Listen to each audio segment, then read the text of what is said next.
ఏపీలో కూటమి పాలనపై వైసీపీ అధినేత జగన్ విమర్శలు గుప్పించారు. కూటమి పాలనలో వ్యవస్థలు నిర్వీర్యమయ్యాయని, రెడ్ బుక్ రాజ్యాంగంతో ఏమైనా చేయొచ్చనే కండకావరం కనిపిస్తుందని ఆరోపించారు. చంద్రబాబు పాలనంతా అబద్ధాలు, మోసాలే ఉన్నాయన్నారు జగన్.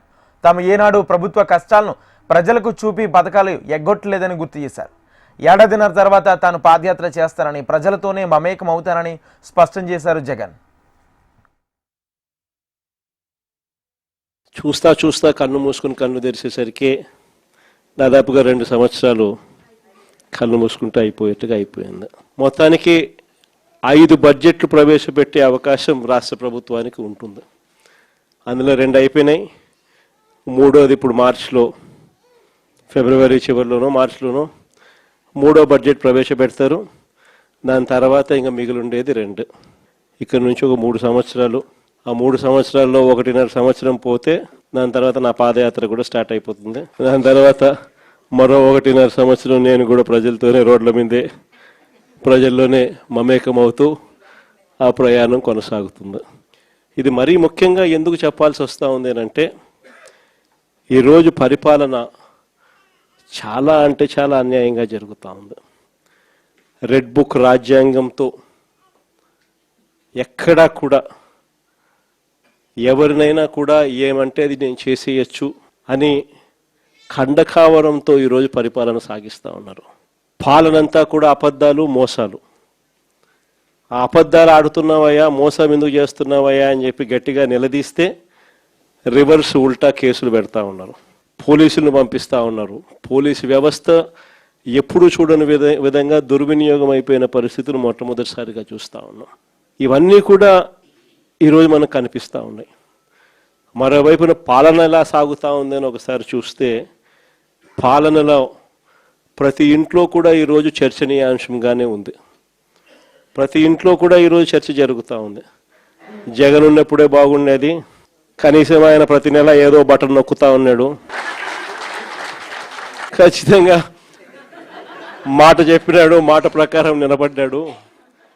ఈరోజు జగన్ పోయాడు, చంద్రబాబు నాయుడు ఏమో బిర్యానీ పెడతానని మోసం చేశాడు, ఉన్న పలావు పోయింది, ఇప్పుడు బిర్యానీ కూడా పోయింది అని చెప్పి ఈరోజు ప్రతి ఇంట్లో కూడా చర్చనీయాంశం జరుగుతూ ఉంది. ఈరోజు నిజంగానే ప్రతి ఇంట్లో కూడా పోలికను చూస్తూ ఉన్నారు. ఆ రోజు ఇదే రాష్ట్రం, ఇదే బడ్జెట్, ఇదే పరిస్థితుల్లో అప్పుడు ఇంకా దారుణమైన పరిస్థితులు, కోవిడ్ వచ్చి 2 సంవత్సరాలు అతి దారుణమైన పరిస్థితులు ఉన్నప్పటికీ కూడా ఎప్పుడూ కూడా ప్రభుత్వ కష్టాలను ఎప్పుడూ ప్రజలకు చూపించి, ఎప్పుడూ కూడా పథకాలను ఎగరగొట్టాలి అని చెప్పి ఏ రోజు మన ప్రభుత్వం ఎప్పుడు ఆలోచన చేయలే. మన కష్టాలు ఎన్నున్నా కూడా ముఖంలో చిక్కటి చిరునవ్వే మెయింటైన్ చేశాం. ప్రజలకు మాత్రం చెప్పిన ప్రతి మంచి కూడా చేసి చూపించిన ప్రభుత్వం మనది. కానీ ఎప్పుడైతే మనం ఓడిపోయినామో, ఎప్పుడైతే చంద్రబాబు నాయుడు గారి పాలన ప్రజలు మళ్ళీ తిరిగి చూశారో అప్పుడు తేడా కనిపిస్తూ ఉంది. జగన్ వల్ల మంచి జరిగింది, జగన్ ఎలా చేయగలిగినాడు, చంద్రబాబు నాయుడు ఎందుకు చేయలేకపోతా ఉన్నాడు, చంద్రబాబు నాయుడు అంత అబద్ధాలోడు, మోసం చేసేవాడు ప్రపంచ చరిత్రలో ఎవడు ఉండడు అని కూడా చెప్తా ఉన్నారు. ఒకవైపున ఉన్న పథకాలన్నీ రద్దయిపోయాయి, మరోవైపున ఈయన చెప్పిన సూపర్ 6లు, సూపర్ 7లు అన్నీ మోసాల కింద తేలిపోయాయి. ఇంకొక అడుగు చూస్తే వ్యవస్థలన్నీ కూడా పూర్తిగా నీరు గారిపోయినాయి, నిర్వీర్యం అయిపోయినాయి. ఆశ్చర్యం కలిగించే విధంగా స్కూళ్ళు అయితే కలకలలాడుతూ ఉన్నాయి. మన ప్రభుత్వంలో మొట్టమొదటిసారిగా స్కూల్ రూపురేఖలు మారాయి.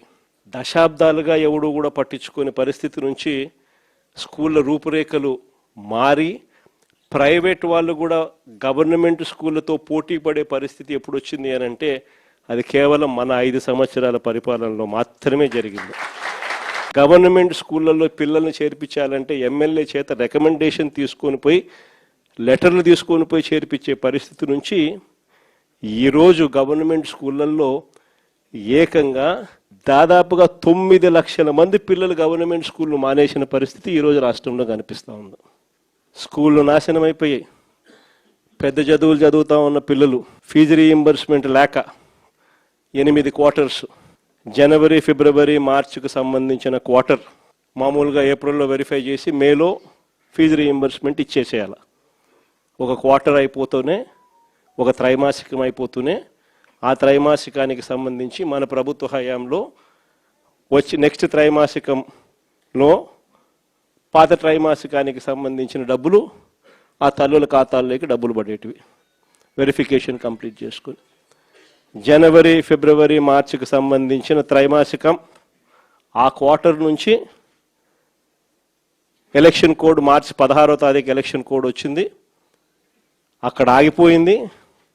అంతే, అక్కడ నుంచి ఈ డిసెంబర్, నిన్న డిసెంబర్కు ఏకంగా 8 క్వార్టర్స్.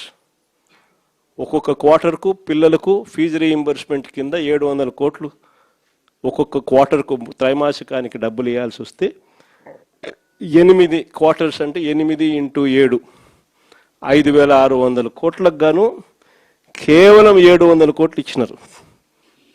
4,900 కోట్లు బకాయి.